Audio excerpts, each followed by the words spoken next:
Good morning, everybody. We're catching up here on week 4 material. We want to go over the basic probability information with you. So let's take a peek, starting on chapter 4, section 1. We're going to look at what is a sample space and what's that deal with, and some of the other vocabulary that goes along with probability. And we're going to compute and discuss the meaning of some of the basic probabilities, and look at approximate probabilities using experimental methods, or sometimes called the empirical method. So let's just look at a sample space first of all. To talk about sample space, we need to define a probability experiment. And a probability experiment is an activity in which we cannot predict the outcome of a single act. But if we repeat it several times over the long run, we can, this says here, we can know the results. It's not necessarily know, but we can approximate, we know approximately what the results are going to be, or really close to what it's going to be, or what it should be if we did it often enough. Talked about tossing a coin. Now, on each toss of a coin, we don't know if it's going to be heads or tails. But if we toss it enough, if we toss it 200 times, we better get close to 100 heads, because we get about half of each, right? So probability of an event is the proportion of times that it will occur in the long run. So if we do this a lot of times, out of all those times, what portion of that, what fraction of that, or proportion of that do we expect it to turn out this result? The other way to think about it is how likely it is to have that result each time. So on a fair coin, like we said, if we flip it 50 times, we expect about half of the time, that fraction of the time, 1 out of 2 or 1/2, it'll be heads, and 1/2 will be tails. So that's our probability. We're going to look at several other ways of defining and calculating probabilities in just a little bit, but that is the technical definition.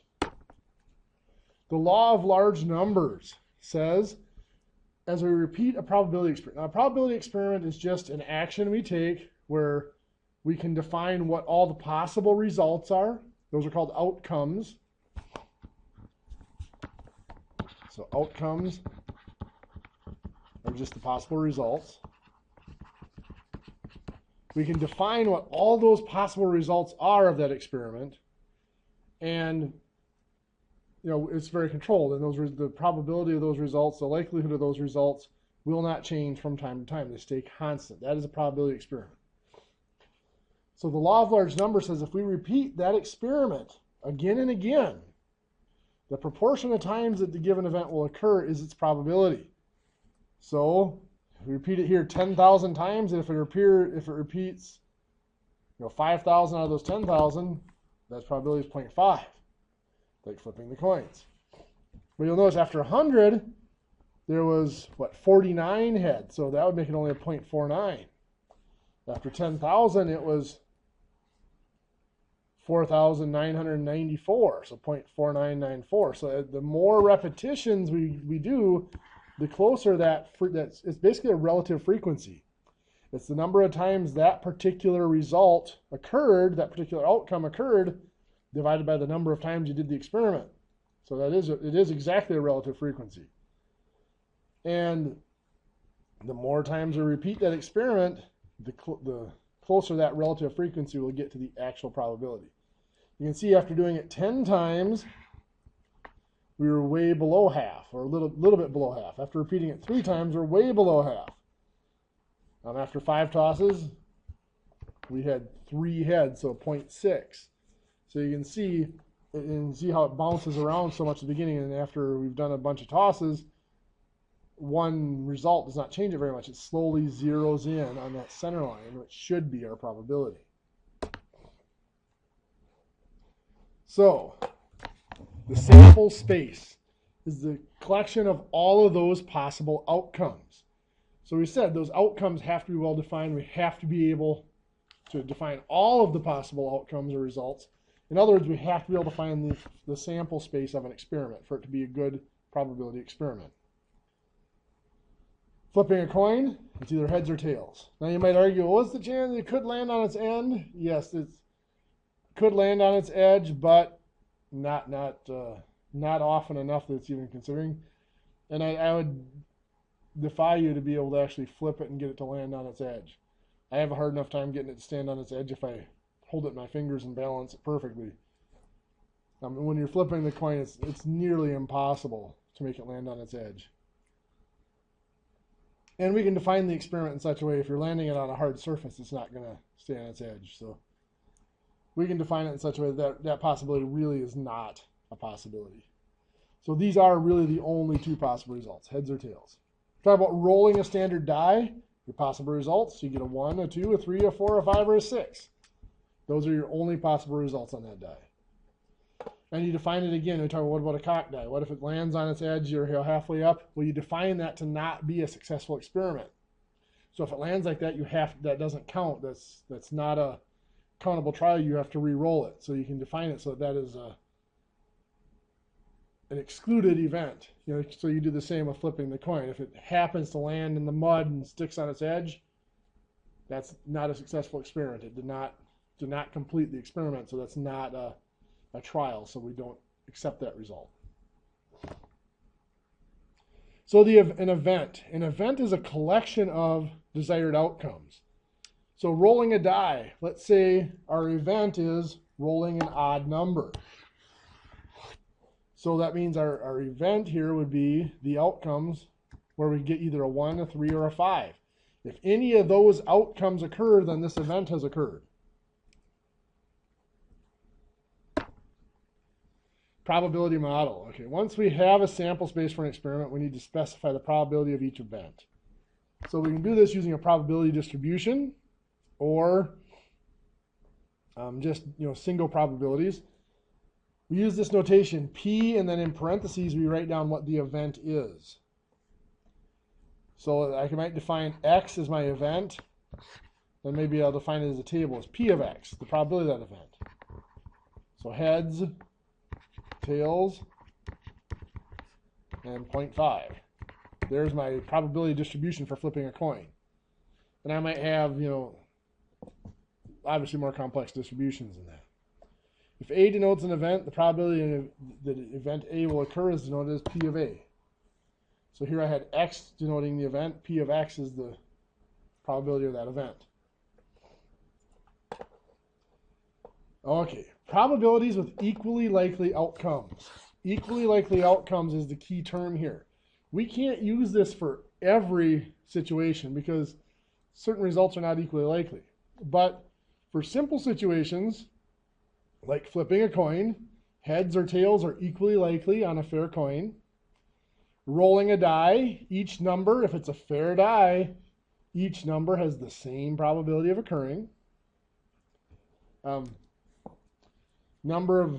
the probability in that case, if they are equally likely outcomes, this is sometimes called the theoretical probability or calculated probability.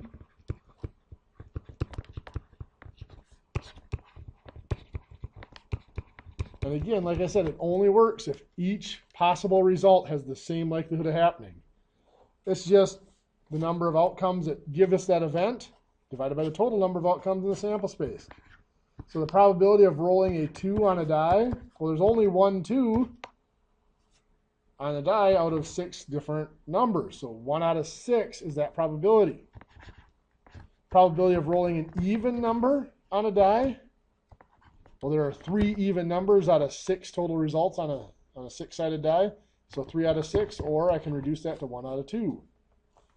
Generally, I'll express my probabilities divided out as a decimal to 4 decimal places. Of course, 1/2 is just 0.5, so I don't have to go to 4 decimal places.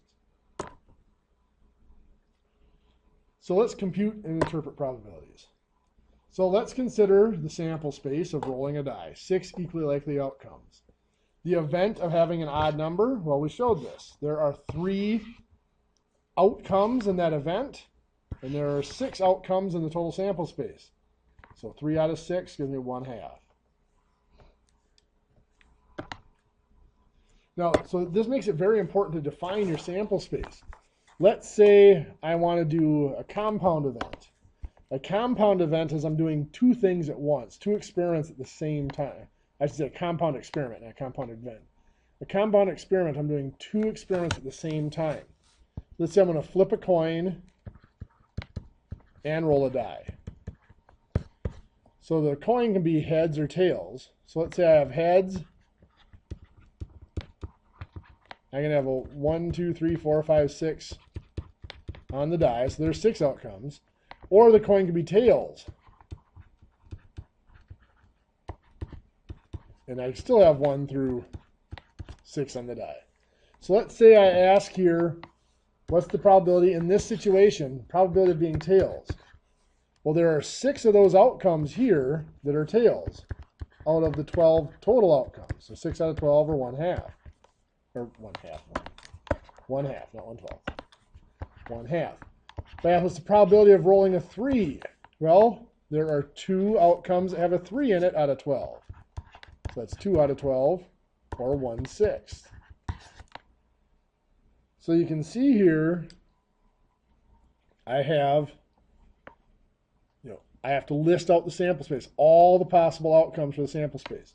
Let's look at, I'm going to come up here to, I'm running out of room. What's the probability of getting a heads and an odd number? Well, here's heads. There's one that's heads and odd, that's heads and odd, and that's heads and odd. There are 3 that are heads and odd out of 12 total. So that would be a 1 out of 4, or 0.25 probability. So once that sample, if you can actually list out the sample space like that, then it's just a matter, because since each of those events, each of those results is equally likely, each of the outcomes is equally likely, the probability of the event is the number of outcomes in the event divided by the total outcomes. Again, it only works because each of these is equally likely to happen. So now let's look at a family having 3 children. Each child, and we're going to assume it's equally likely to be male or female for each child, boy or girl. So what we've listed here is all the possible outcomes. They could have 3 boys, they have 2 boys and a girl. The first 2 could be boys and the third a girl. The first a boy, the middle child a girl, and the youngest a boy. And all those combinations. We end up with 8 combinations there that we can list out. So we have listed out the entire sample space, all the possible outcomes in the whole sample space. So now, what is the probability that all the children will be the same gender? Now, it doesn't say all boys or all girls, just same gender. So this one's all 3 boys, and this one's all 3 girls. So that is 2 out of the 8, or 1/4, just as we've listed down here. So you do have to be, this shows you have to be a little bit careful how the event is defined. Same gender, there's 2 possibilities there. There's boys and girls that could be the same. Or if we ask, what's the probability of 2 boys and 1 girl, no matter what the order? Well, here's one that has 2 boys and a girl. Here's one that has 2 boys and a girl.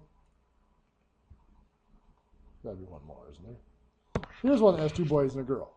So there's 3 out of the 8 for that event. Just this one, all same gender. Okay, so let's move on. Probability, this is very important here as well. All probabilities have to be greater than or equal to 0, and they have to be less than or equal to 1. So all probabilities are between 0 and 1. If an event has a probability of 0, that means it is impossible. It cannot occur. We used to do a project in here called the coin toss project, where you take 10 coins, you toss them in the air, all in the air, and you count how many heads you get on the 10 coins. And you repeat that 60 times. Now, in a class of 20 or 25 students, generally we would have 1 student or so out of the class that had 1 time out of those 60 trials that they did actually get all 10 heads. So they get 60 flips per student times 20 students. Now, there's 1,200 flips. You flip those 10 coins 1,200 times, and only once you got them all to come up heads. If I asked you to guess what's the probability that you're going to toss these coins, all 10 coins in the air, and all of them are going to come up heads, some students would say 0. Well, that means you're saying it is impossible. So be careful. Never say that the probability, or you predict the probability of something is 0 unless you mean it is impossible. There are things that are impossible, but make sure it really is impossible. I mean, if it's very, very unlikely, that just means it has a really, really small probability. But 0 means totally impossible. If it has a probability of 1, that means it'll definitely occur. So I mean, it's absolutely certain that it will happen. It has a probability of 1. Very few things in life are absolutely certain. So let's look at sampling from a population. So we're looking at kind of an experimental probability here. So instead of, so what we're looking at is pulling an individual from a population. We're looking at what the probabilities are. So the population here is their sample space, and the characteristics of the population define our sample space. So we're looking at 10,000 families in this town. The number that own their home, the number that own condos, the number that rent, and rent a whole house or rent an apartment. So we took our poll and we sampled what is the probability that a sampled family rents. Well, we add these all up, and the total is 10,000. Rentals, well, there's 912 that rent a house, 2,857 that rent an apartment. So those are two separate pieces of our sample space, but in this event, they are both in the event. The event, which is renting. So it's both cross. So we add them together to get 3,769. We divide that by our total number of outcomes here in the sample space of 10,000, 0.3769. Unusual event is something that is very, very unlikely to happen.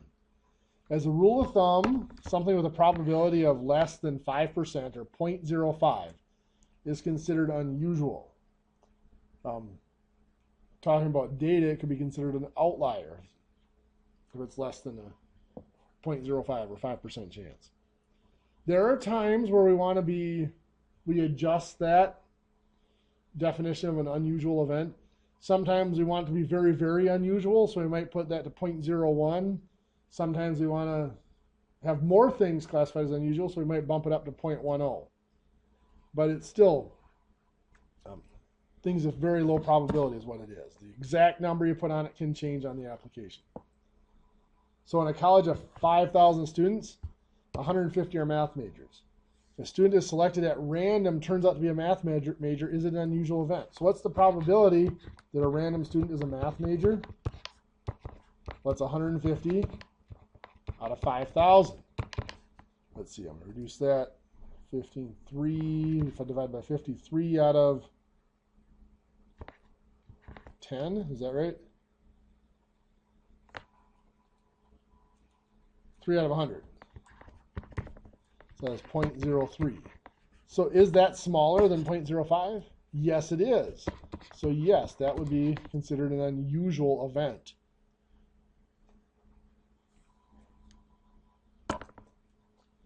Approximating probabilities using the empirical method. So this is, again, experimental or repeated experimenting. So what we're doing here with the empirical method is that we're using the law of large numbers to create the probability. Rather, before we said our actual definition of the law of large numbers is the more times we repeat the experiment, the number of desired results should approach that probability. Or the proportion of desired results compared to the total number of experiments should approach that probability. Well, here now we're going to use that law of large numbers to approximate the probability. We're going to repeat the experiment over and over again, and we're going to calculate its proportion as we repeat the experiment, and that's going to zero in on a certain proportion. Whatever that proportion is over here, whatever number this turns out to be, we're going to define that to be the experimental probability or the empirical probability of that event. So maybe we have a die that we've altered. Let's look at that. We've altered this die so that it's supposed to be more likely to turn up a 2 than any other number. So we roll that die 200 times, let's say. 200 trials, we'll call it. And we count the proportion of times it comes up a 2 because we've tried to alter it. If it was a fair die, that would be a 1 out of 6 or 0.1667. let's say that this has come out to be about 0.25. Out of that 200 trials, we had 50 out of 200, which is 0.25. So our experimental probability, or empirical probability, is 0.25. So that's telling us that the experimental or the actual probability in practice is different than the theoretical, so that we did manage to alter that die. It's not the same as a fair die anymore. So here, a lot of times surveys are used for the empirical probabilities. So our CDC reports, in 2000 we had 2,057,979 boys and 1,962,747 girls born in the U.S. So that's showing maybe they're not exactly equal. We would assume 50%, 0.5 probability for each. So here, we're doing the experimental or empirical probability. We add them together, get total births. Probability that a child born that year was a boy. Divide the total number of boys by the total number of babies. We get 0.5117. Now, there's something that we'll mention in a later section of Chapter 4 called a complement. A complement is when two events, I'll put the definition up here, two events equal the whole sample space.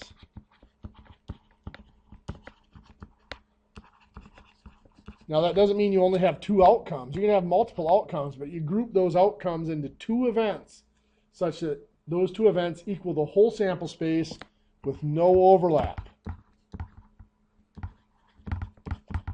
Like here, there's no overlap. It's impossible for a child to be both a boy and a girl. And healthy, I guess you should define it as healthy births, or because there are some extenuating circumstances out there, but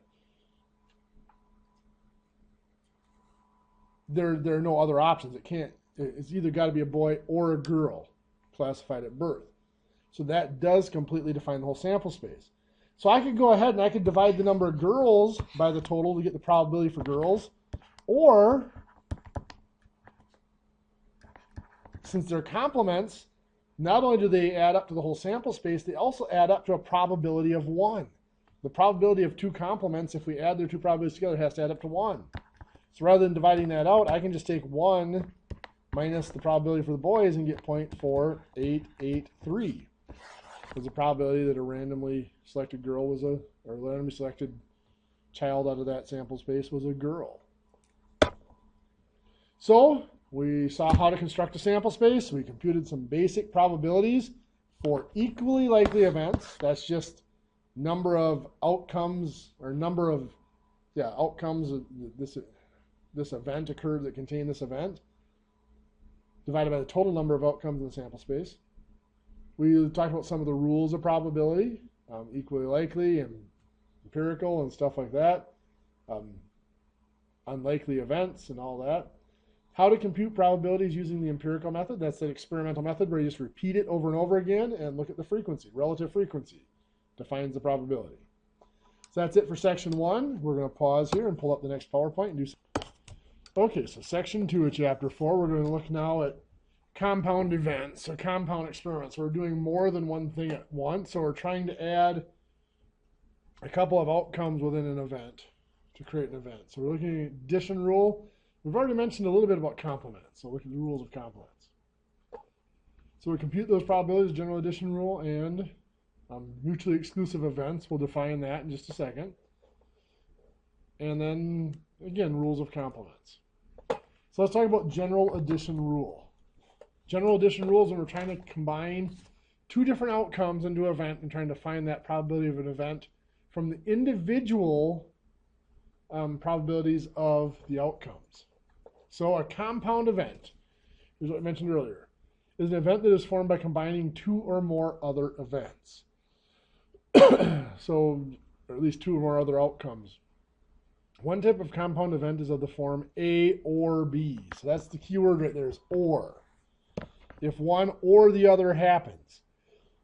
So we might ask, what is the probability of rolling on a fair die, a 1 or a 3? Those are the two events that have been combined. Then we know it's probably that one or the other will happen. Now, event A or B occurs when A occurs, B occurs, or if both of them occur. Now, the one I did here, that's actually an example of that term mutually exclusive, because I can't get a 1 and a 3 on a single roll. But there are some situations we'll look at where we could get both results at the same time. So here we're looking at like how people surveyed feel about a certain proposal, government proposal. Are they in favor? Are they opposed to it? Are they likely to vote in the upcoming election, or are they not likely to vote? So here, the event that a person is likely to vote or favors the law, one or the other. So likely to vote, that's this group right here. Favors the law, that's this group right here. So there are 87 people that are likely to vote, and there are, if I add these up, oops, sorry, that's undecided. Careful. I'm going to add these up here. I get 523 that are in favor of those surveyed. If I add up the ones that are likely to vote, I have what?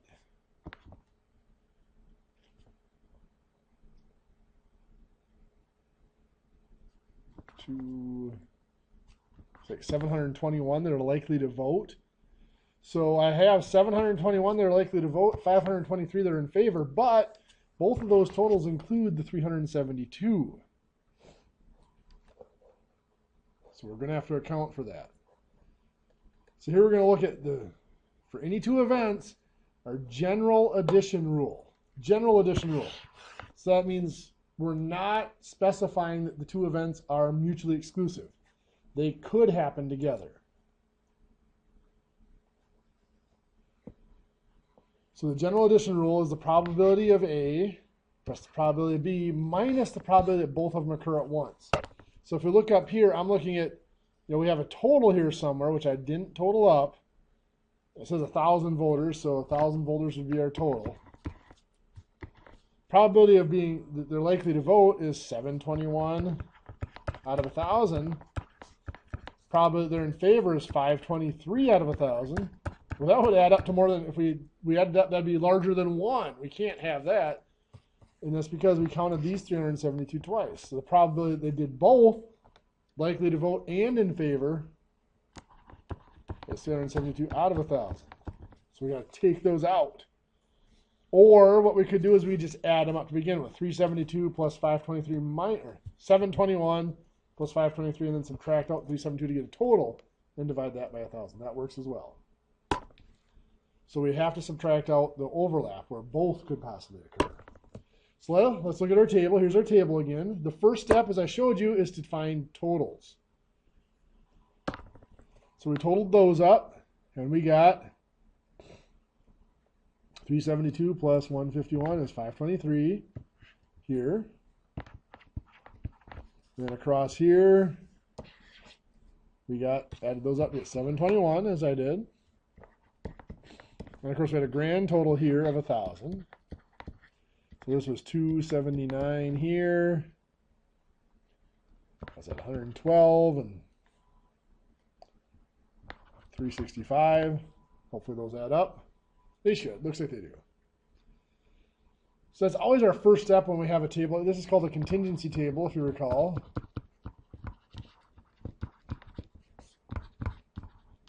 And in a table like that, to find probabilities, our first step is always to do what we just did there. Find the column totals and the row totals and then the grand total. That 1,000 better be the grand total in both directions. Adding these up better get that, and adding these up better give us 1,000. And now we've got those totals. But remember, when we add these up, there's the 372 that are in both. So we found the probability that they're likely to vote was 0.721. The 721 divided by the 1,000. The total that are likely to vote divided by the total in the survey. Probability that they're in favor, 0.523. Again, 523 total that were in favor divided by the 1,000 total surveyed. But we have to worry about the probability they'll be in both conditions. That they are likely to vote and in favor. And that is at 372, as I said. So that 372 out of 1,000 is a probability of 0.372 that they're both likely to vote and in favor of the law. So we add up and subtract out, we get 0.872. So we get the probability of 0.872 after we subtract out the probability of both being true. So that is our general addition rule.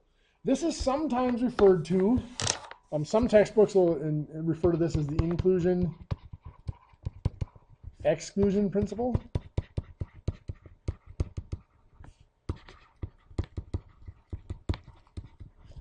And all it's saying is, we add up, we found the total here, you have to exclude the ones that were counted twice. That's all it's saying. And that's what we're doing here, is we're excluding that probability because it was counted in both sides. To me, it makes more sense to just do the totals. We had this total of 721 plus this total here was 523. And then before we divide it out, we're subtracting, there's 372. We counted in both of them. And divide that by 1,000. So this would total up to 872 divided by 1,000, which is going to give us this probability right here. In fact, another way we could have approached it was just add up these individual values. If I add up 372, 151, 262, and 87, I just added up the individual values, so there's no way I counted any of them twice. That does actually add up to 872. So we know that 872 out of 1,000, or a probability of 0.872, is our probability. So, using the addition rule if we have mutually exclusive events. This is called a Venn diagram, just a little illustration. The rectangle here represents the whole sample space, all the possible results. A here, this circle, represents all the events, or all the outcomes that are in event A. B here, this circle represents all the outcomes that are in event B. This is mutually exclusive. There are no outcomes that could be in both events. No way that both events could occur at the same time. Over here, they're not mutually exclusive because there are some, this section right here, are the outcomes that could be in both. That's just what the example we just showed. A might be those that are likely to vote, and B might be those that are in favor. There was some that could be both, likely to vote and in favor. That's why we had to subtract that section out. When they don't overlap, when they're mutually exclusive, then we don't have to subtract out because there's none that could be in both events. Now, mutually exclusive actually means once we know that one event occurs, so once one event occurs, the other cannot occur.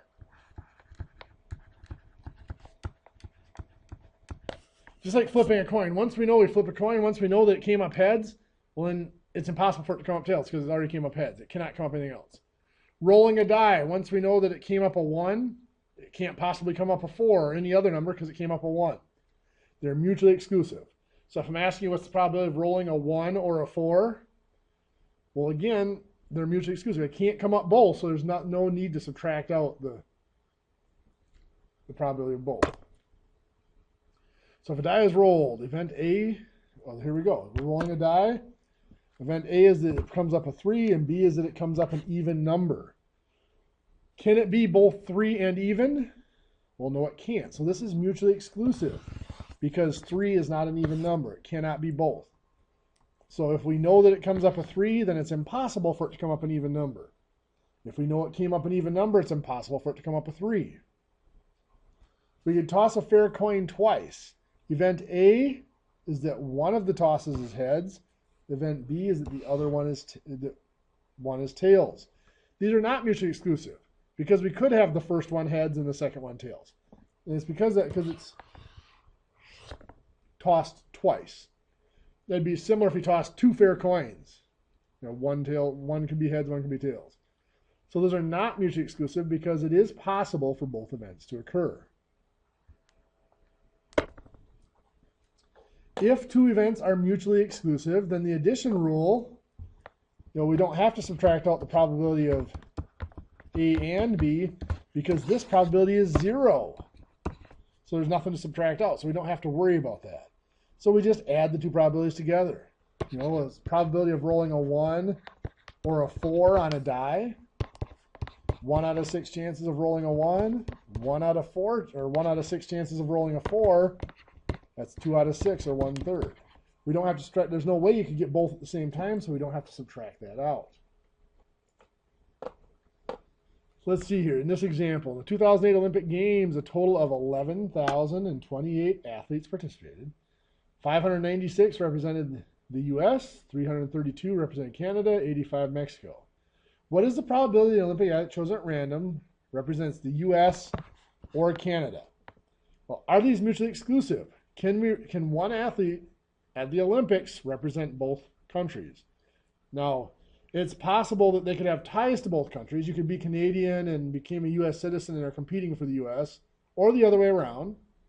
But you cannot wear the uniform of both countries at the Olympics. You are representing one country or the other. So these are mutually exclusive.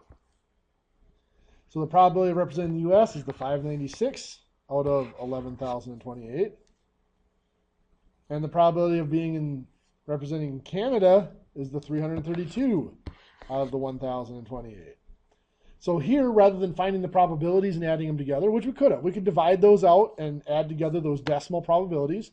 Here they just added together the total number of outcomes in the event, and then get 929, and then divided it out. Either way, it's going to get to the same answer. If I made each of these into decimals and added the decimals, I'd still get 0.08415. Before we move on to the rule of complements, I want to do an example here of mutually exclusive and not mutually exclusive. Let's say I want to put marbles in a box. And I'm going to do 30 blue marbles and 20 red marbles. So obviously 50 marbles in the box. So the probability of drawing out a marble that's blue is 30 out of 50. Or 0.6. The probability of drawing out a marble that's red is 20 out of 50, or 0.4. Apologize for writing over color there. But what I want to look at is the probability of drawing out a blue marble and then another two blue marbles. Well, there's a problem here. We don't have enough information. Do I draw out the first blue marble, look at it, record it, put it back, mix the marbles up again, and then draw out another one? Or do I draw out the first blue marble, and then a second marble, and then look at them and see what color they are? In other words, do I put the first one back or not? This is called with replacement or without replacement.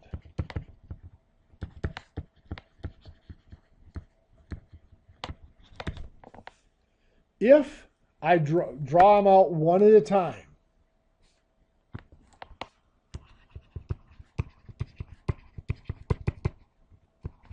so one at a time, I put them back and I remix and redraw. I'm not going to write that all out. So then the probability of that first marble being blue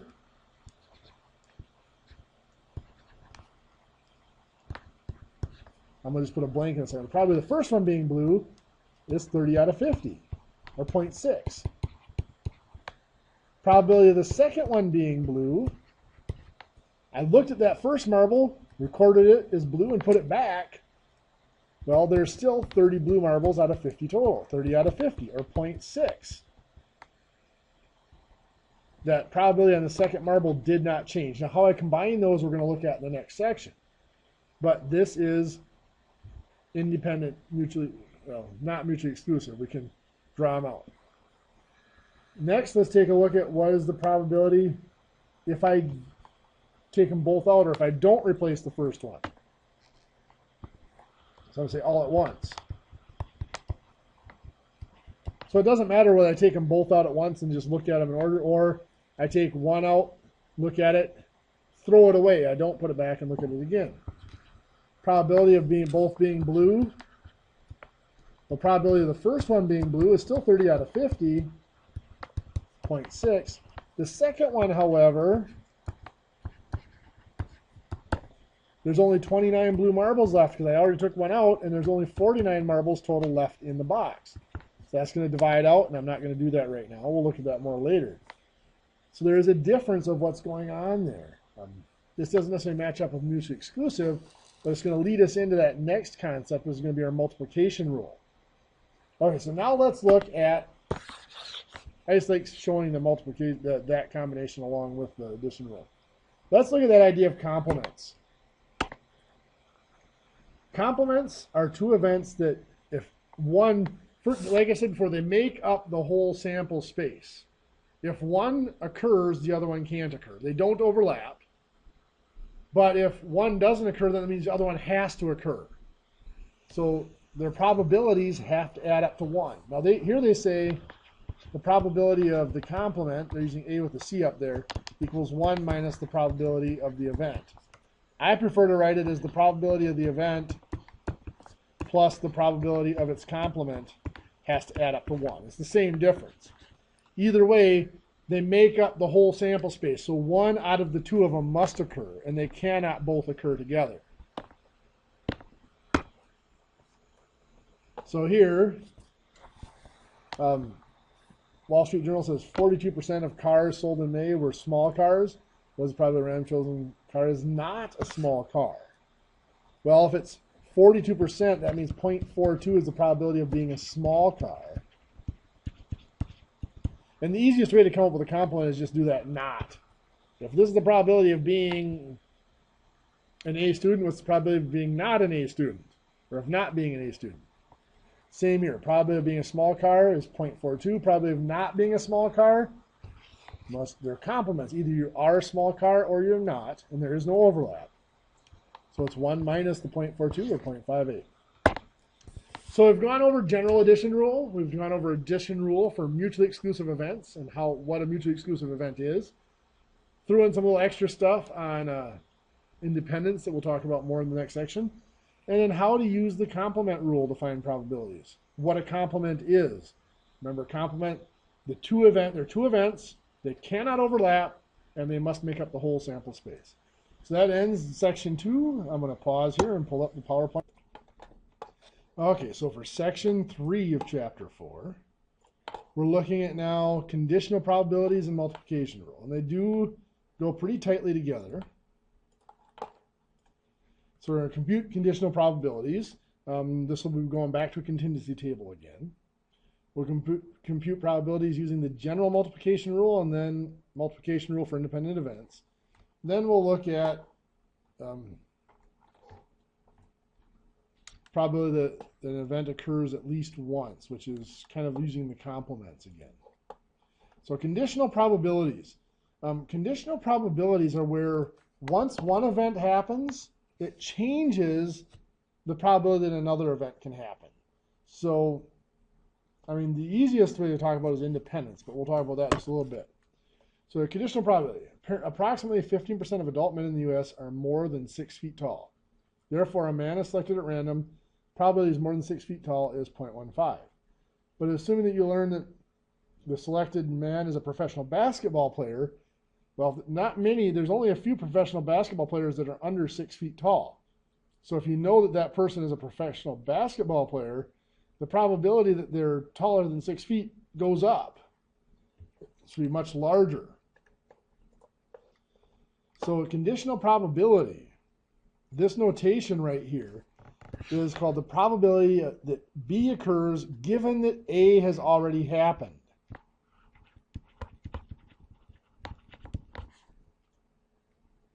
Already happened or is already known. So A in this one would be the event that this person is a basketball player. Once we know this person is a basketball player, the probability that they're more than 6 feet tall increases. So B is the probability, or is the event of being more than 6 feet tall in this case. So that conditional probability is probability that they're both a professional basketball, or both a professional basketball player and over 6 feet tall, divided by the probability that they're just playing a professional basketball player. So let's take a look here. When the outcomes in the sample space are equally likely, then we can count the number of outcomes that are A and both satisfy events A and B, and then just the number of outcomes that satisfy event A. Again, that's only if they're equally likely. So let's look at this contingency table again. We've got men and women. We're comparing those that graduated from high school or not graduated from high school, some college degree, associate's degree, or sorry, no college, some college but no degree, associate's degree, bachelor's degree, and advanced degree. So master's degree, PhD, or specialist degree.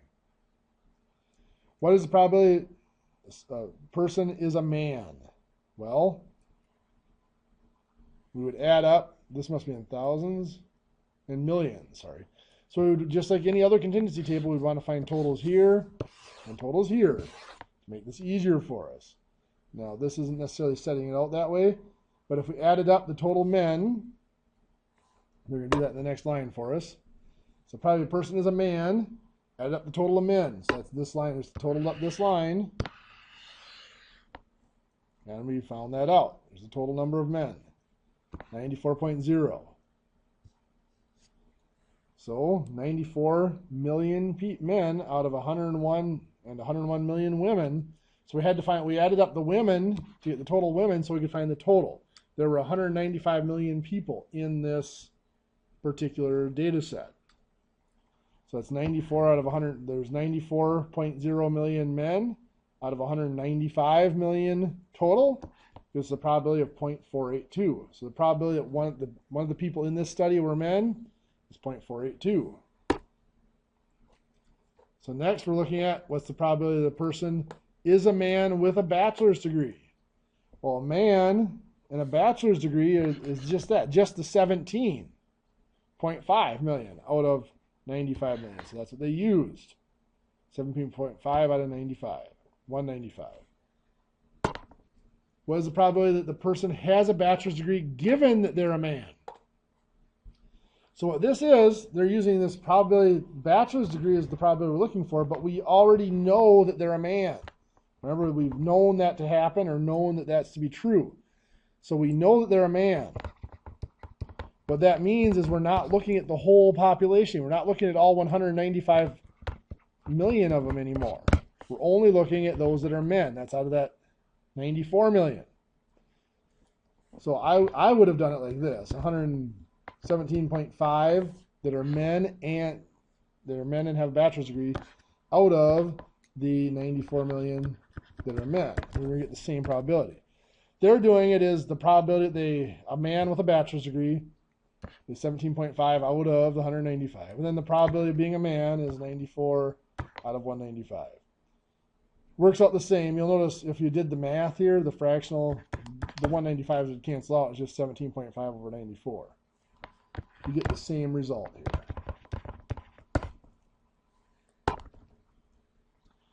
So basically that conditional probability is narrowing our focus. We're not looking at the total anymore. We're looking at just this.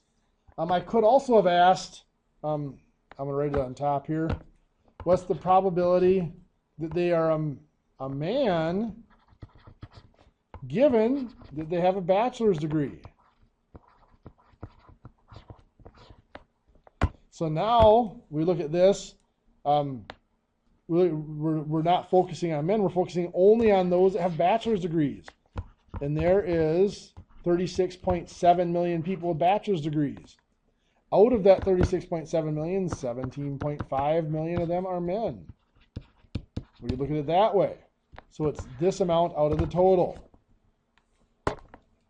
Compute probabilities by using the general multiplication rule. The general multiplication rule is we want to know when two things happen together. We could have used that up here on this one. Probability that they have a bachelor's degree and are a man. We'll come back to that in just a second. So our general multiplication rule, probability of A and B. So in our example, bachelor's degree and a man, is the probability of A occurring times the probability that B will occur once we already know A has happened. So we have to make both events happen. Well, one has to happen first, so we just let A happen first. Well, then once we know A has happened, what's the probability that B is going to happen, given that we already know A has happened? So that's what this is saying. Or we could do it the other way. It doesn't matter. We could let B happen first and say it's also the probability that B happens times the probability that A happens, given that we know that B has already happened. Those better be the same. If they're not the same, then there's something wrong with our probabilities. So here, among those who applied for a particular job, the probability of being granted an interview is 0.1.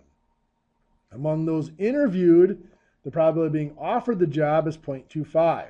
So 0.25 is the probability of getting the job given they had an interview. The 0.1 is just the probability they had an interview. Now you'll notice the one that is in here has to be the one that comes second here. So the probability that two events that they get the job, getting offered the job involves they get the interview and then they get offered the job given that they had an interview. So the probability of getting the interview is the 0.1.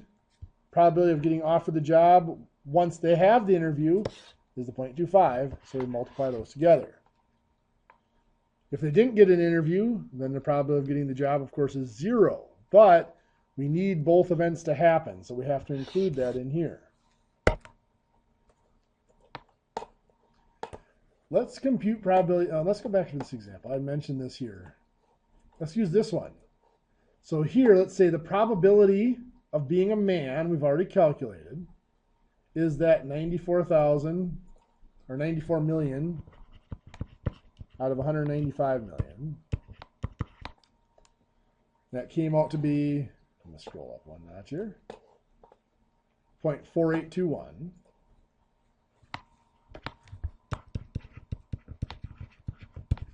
And then we want to know probability. So we're trying to find the probability that they have a man and a bachelor's degree. So man with a bachelor's degree is saying man and a bachelor's degree. So they find the probability that they're a man. So that's P of man times probability that they have a bachelor's degree given that they're a man. So probability that they have a bachelor's degree given that they're a man. Well, we found that earlier. That's the 17.5 over the 94,000 total men. That was this one, 0.1862. So if I multiply those together, this is the probability of being a man times the probability of getting a bachelor's degree given that they're a man.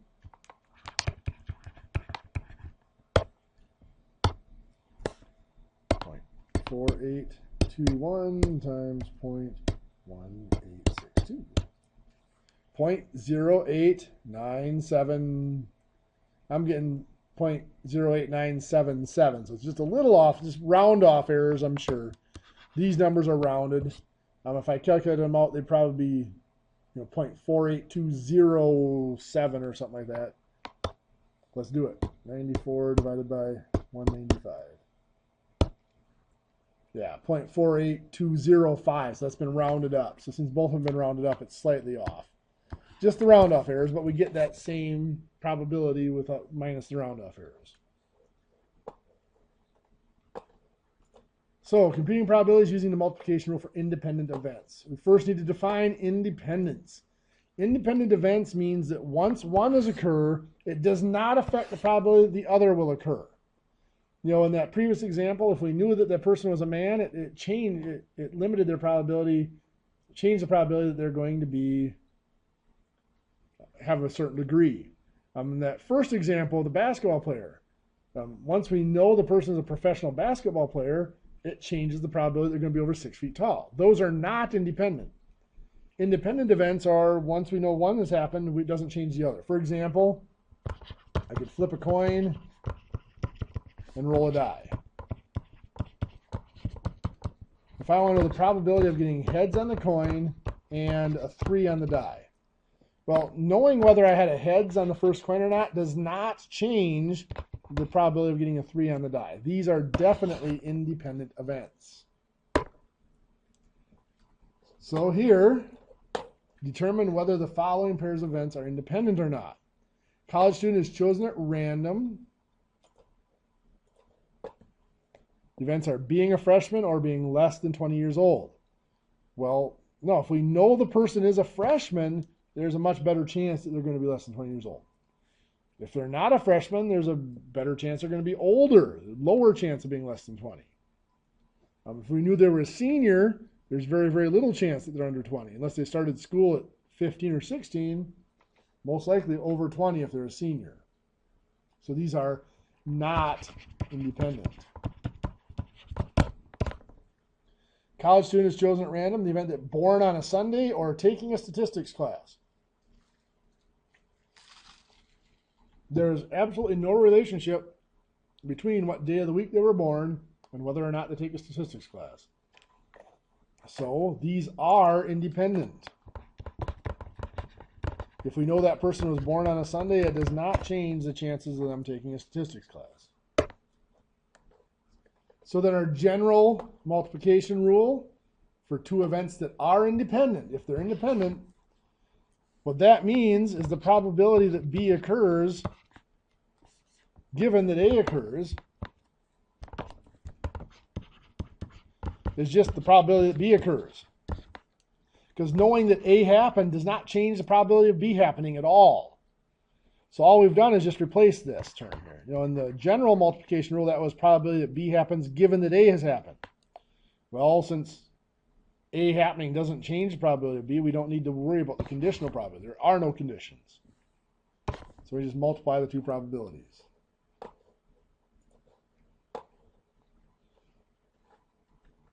They're giving you an example here of Census Bureau data from under 18 in each city. So the percentage in each city that are under 18. You can see since it's different in each city, probability of being under 18 changes depending on what city you're in.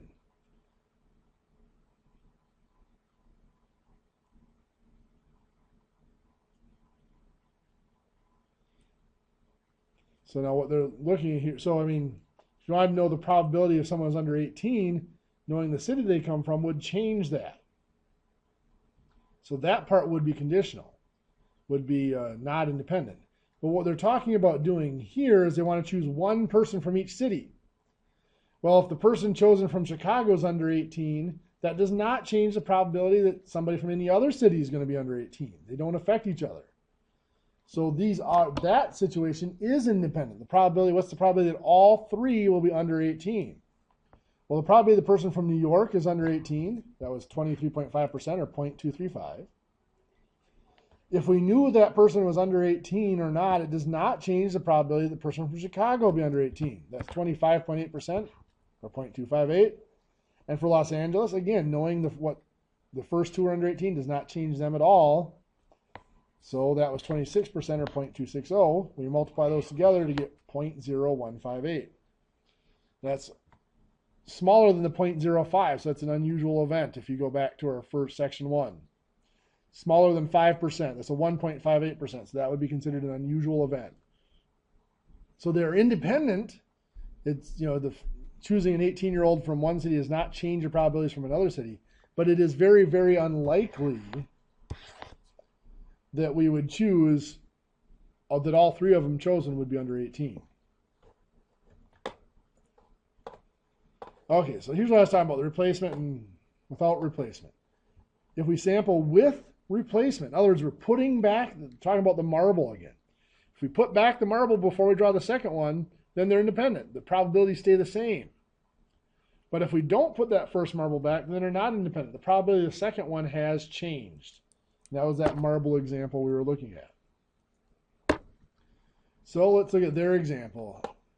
We're going to talk now about at least one event. What's the probability that something will happen at least once, or at least one will meet a certain condition? Generally, I use the rule of complements for this. What's the probability that at least one will happen? Well, let's say that I'm going to flip 3 coins. And I want to know what's the probability of at least 1 head. Well, I could do the probability of 1 heads plus the probability of 2 heads plus the probability of 3 heads. That's probability in at least 1. But I look at this, there's only one other possibility. I mean, 1 head out of the 3, 2 heads out of the 3, 3 heads out of the 3 is most of the sample space. The only other possible outcome or event is 0 heads. That makes up my whole sample space. The whole sample space has to add up to a probability of 1. So what that means is rather than having to find all 3 of these and add them together, I can use the complement. I can just take 1 and subtract the probability of getting 0 heads. Or 0 heads, or the probability of being all tails would be the same event. Finding the probability of being all tails is a lot easier to do. So here we're going to talk about tossing a coin 5. Let me go back and do this one. I'll finish this one up. So the probability of being all tails, since they're independent, what I flip on one coin does not change what happens on the other. So the probability of the first one being tails is 0.5. Second one being tails is 0.5. And the third one being tails is 0.5. That multiplies up to 0.125. That's the probability that are all tails. So the probability of being at least 1 heads is 1 minus that, or 0.875. So 0.875 probability that at least one of those 3 coins will come up heads. So they're doing 5 fair coins. What's the probability at least it comes up heads at least once? So again, they're going to use the probability it comes up tails all 5 times. Well, each of those 5 times, as you can see here, is 1/2. So 1/2 times 1/2 times 1/2 times 1/2 times 1/2 is 1/32, or 0.03125. Now we subtract. 1 minus the 1/32 is 31/32, or 0.96875 if we want to do it as a decimal. So we've seen how to compute conditional probabilities.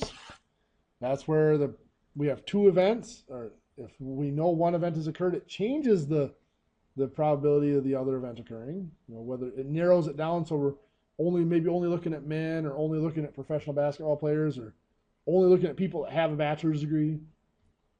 We found the general multiplication rule, where we had to use conditional probabilities because they're not independent events.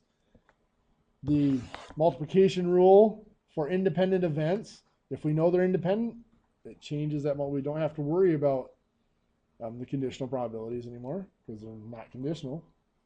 And then how to use the at least 1 calculation.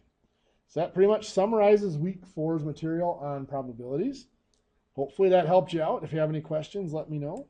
Otherwise, have a great week.